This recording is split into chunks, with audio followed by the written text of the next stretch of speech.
Hello everyone, welcome to your history class. We are doing 10th chapter of 12th history. The name of the chapter is colonialism and the countryside. ये इस chapter का second part है. First part में हमने जो कुछ पढ़ा उसको जरा सा रिवाइज कर लेते हैं. सबसे पहले हमने रीड आउट किया था एन ऑक्शन इन बृंदावन. बृंदावन में जो ऑक्शन हुआ था उस ऑक्शन में बृंदावन की राजा की पूरी एस्टेट को नीलाम कर दिया गया था.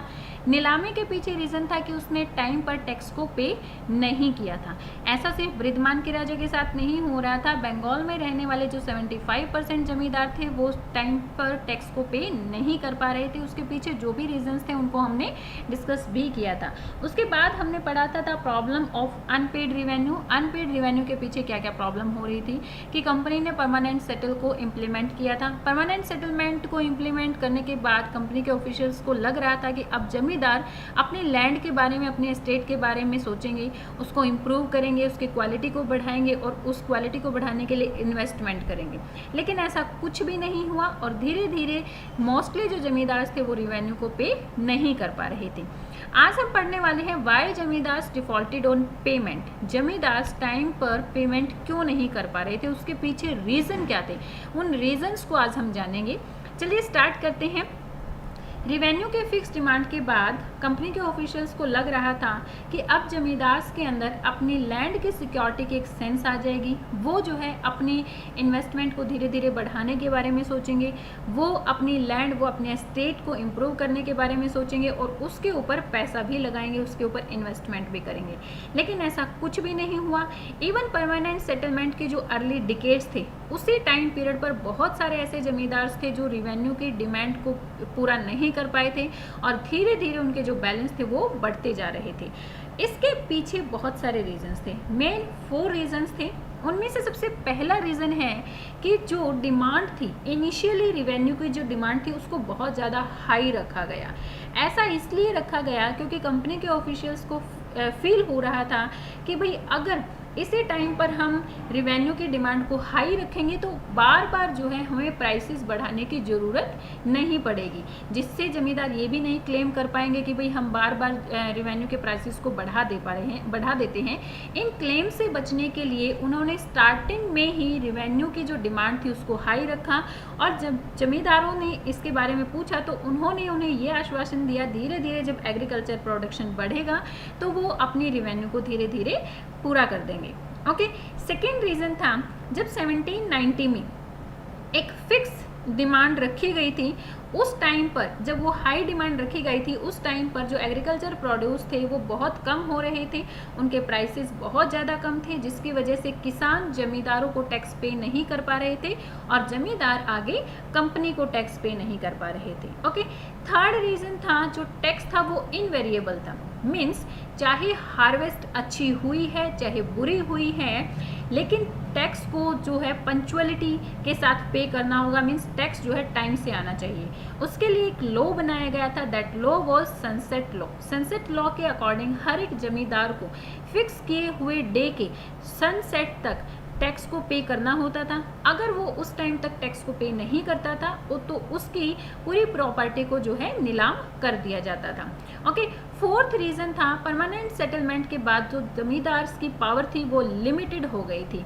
अब जमींदारों का काम सिर्फ इतना रह गया था कि भाई हाँ वो अपनी जमींदारी को मैनेज करते थे और किसानों से टैक्स को पे इकट्ठा करते थे. सिर्फ यही 2 रह गए थे. अपनी जो उनकी जमींदारी के पहले उनके पास जो पावर थी जमींदारी की वजह से वो सारी की सारी पावर उनकी लिमिटेड हो गई थी. ओके. हालांकि कंपनी ने जमींदारों को एक इम्पॉर्टेंट सेक्शन बताया था सोसाइटी का, लेकिन साथ के साथ उन्होंने उनके ऊपर कंट्रोल भी रखा. उनकी जितनी भी पावर्स थी उनको रिस्ट्रिक्ट रखा. जो जमींदार ट्रूप्स अपने पास रखते थे, मीन्स जो सैनिक अपने पास रखते थे, वो उन्हें एबॉलिश कर दिया गया. अब कोई भी जमींदार अपने पास किसी भी सैनिक को नहीं रख सकता है. उनके जो कचहरीज, जो कोर्ट्स लगते थे वो भी जो है ख़त्म कर दी गई थी. अब ये सारे के सारे काम, मीन्स जो कचहरी होती थी वो कंपनी के अपॉइंट किए हुए कलेक्टर के सुपरविज़न में होती थी. मीन्स जो जमींदारों के पास जस्टिस और लोकल पुलिस की जो पावर थी वो ख़त्म कर दी गई थी. ओके. इवन यहाँ पर जमींदारों की जो पावर थी उसको बहुत बुरी तरीके से रिस्ट्रिक्ट कर दिया गया था और कलेक्टर की पावर को उस एरिया में बढ़ा दिया गया था।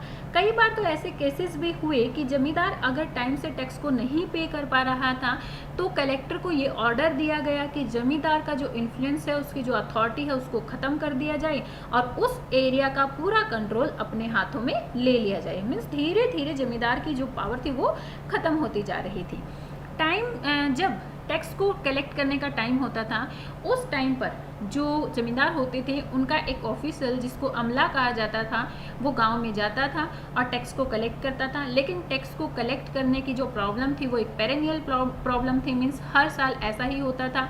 कई बार तो बैड हार्वेस्ट की वजह से ऐसा होता था और कई बार जो रियॉट थे, जो किसान थे, वो जानबूझकर जो है टैक्स को पे नहीं करते थे। इवन जो रिच रियॉट्स और हेडमैन थे वो तो जब जमींदार ट्रबल में होते थे, मुसीबत में होते थे, उसको देखकर बहुत ज़्यादा खुश होते थे, इसीलिए वो टाइम से टैक्स को पे नहीं करते थे। जो डिफ़ाल्टर्स होते थे जमींदार उनके ऊपर केस कर सकता था, लेकिन इस केस का जो प्रोसीजर था वो बहुत ज़्यादा लंबा होता था।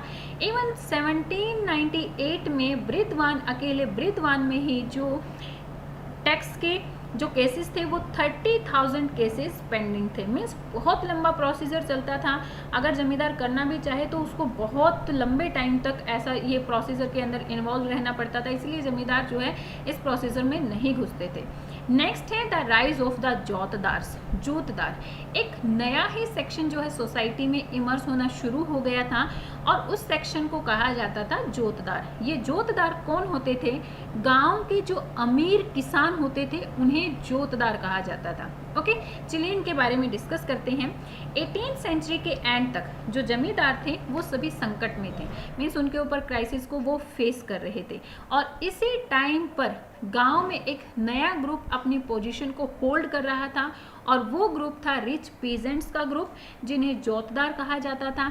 इवन फ्रांसिस बुकनान के एक सर्वे के अकॉर्डिंग नॉर्थ बंगाल की एक डिस्ट्रिक्ट दीनापुर में यहाँ पर अलग अलग बहुत सारी संख्या में इन रिच पीजेंट्स को देखा जा सकता था, जिन्हें कि जोतदार कहा जाता था। 19th सेंचुरी तक जोतदारों ने लैंड के बहुत बड़े एरिया को एक्वायर कर लिया था। कई बार तो इनकी जो लैंड थी वो थाउजेंड्स ऑफ एकर्स होती थी। इसके साथ साथ उन्होंने लोकल ट्रेड और मनी लैंडर्स को भी अपने ऊपर अपना कंट्रोल उनके ऊपर रखा। जो गांव के एरिया में पुअर कल्टीवेटर्स होते थे उनके ऊपर भी वो अपना कंट्रोल रखते थे और इसके साथ साथ उनकी जो लैंड होती थी उसकी लैंड के बहुत बड़े पार्ट को शेयर क्रॉपर्स के द्वारा कल्टीवेट किया जाता था। शेयर क्रॉपर्स कौन होते थे? ये ऐसे लोग होते थे जो अपने ही इक्विपमेंट लेकर आते थे क्रॉपिंग करने के लिए, कल्टीवेशन करने के लिए। मीन्स अपने प्लग लेकर आए, अपने ही लेबर लेकर आए, अपने ही मजदूर लेकर आए थे और फिर बाद में एग्रीकल्चर प्रोडक्शन का आधा हिस्सा वो जो है जोतदार को दे देते थे। शेयर क्रॉपर मीन्स जो जोतदार की लैंड को शेयर करते थे अपने इक्विपमेंट्स और अपने लेबर के साथ। Okay, within the village the power of the jotedar was more effective than of the zamindar. गांव में जमींदार की बजाय जोतदार की जो पावर थी वो ज़्यादा इफेक्टिव थी, क्योंकि जो जमींदार अर्बन एरियाज में रहते थे और जोतदार गांव के लोकल एरिया में ही रहते थे, जहां पर वो पुअर विलेजर्स पर अपनी पावर को अच्छी तरह से कर सकते थे। दे fiercely resisted efforts by the जमींदार to increase the जमा of the village। अगर जमींदार जो है टैक्स की प्राइसेस को बढ़ाता था तो इसका वो विरोध करते थे। इवन गांव में रहने वाले जो छोटे किसान होते थे उनको भी इकट्ठा करते थे और उन्हें भी कहते थे कि वो जमींदार को टैक्स पे ना करें। कई बार तो ऐसा होता था कि जब जमींदार की जो एस्टेट होती थी उसकी नीलामी की जाती थी तो ये जोतदार ही वहाँ पर परचेजर बनते थे। मीन्स धीरे धीरे इनकी जो प्रॉपर्टी थी, इनके पास जो पैसा था वो बढ़ता जा रहा था और जमींदार से भी इनकी पावर ज़्यादा होती जा रही थी। नॉर्थ बंगाल में जोतदार एक पावरफुल सेक्शन बन गया था। इवन बंगाल के इसके अलावा बंगाल के जो दूसरे पार्ट्स थे वहाँ पर रिच पीजेंट्स और गांव के जो हेडमैन होते थे वो अपनी पावर को बढ़ा रहे थे। और कई जगह पर इनको जो है हवलदार कहा जाता था, एवं कई जगह पर इनको घंटीदार और मंडल्स कहा जाता था। और धीरे धीरे जो है जमींदार की जो अथॉरिटी थी वो वीक होती जा रही थी और जोतदार की जो अथॉरिटी थी वो राइज होती जा रही थी, स्ट्रॉन्ग होती जा रही थी। यहाँ पर एक ये माइंड मैप दिया हुआ है कि गांव में क्या हो रहा था उस टाइम पर, बंगाल के कंट्री साइड में क्या हो रहा था कि सबसे ऊपर कंपनी होती थी, उसके बाद जमींदार होते थे जो कि विलेजर्स के ऊपर कंट्रोल रखते थे। उधर जोतदार, रेयड्स, अंडर रेयड्स और जोतदार के अंडर भी अंडर रेयड्स होते थे। मीन्स जोतदार, रेयड्स और ये अंडर रेयड्स सभी जो है किसको, जमींदार को टैक्स पे करते थे और जमींदार कंपनी को टैक्स पे करते थे।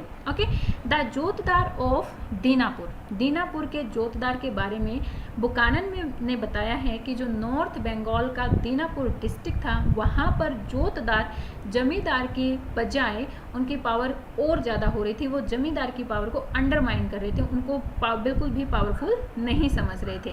लैंडलॉर्ड्स इस सेक्शन को बिल्कुल भी पसंद नहीं करते थे, लेकिन इस सेक्शन का गांव में होना बहुत ज़्यादा ज़रूरी था, क्योंकि अगर ये सेक्शन नहीं था तो पीजेंट्स, जो पुअर पीजेंट होते थे, उन्हें मनी कौन लैंड करता, क्योंकि यही वो लोग थे जो टाइम पड़ने पर पुअर लोगों को मनी जो है उधार पर देते थे। ओके, जोतदारों ने बहुत बड़े एरिया पर कल्टीवेट करना शुरू कर दिया था।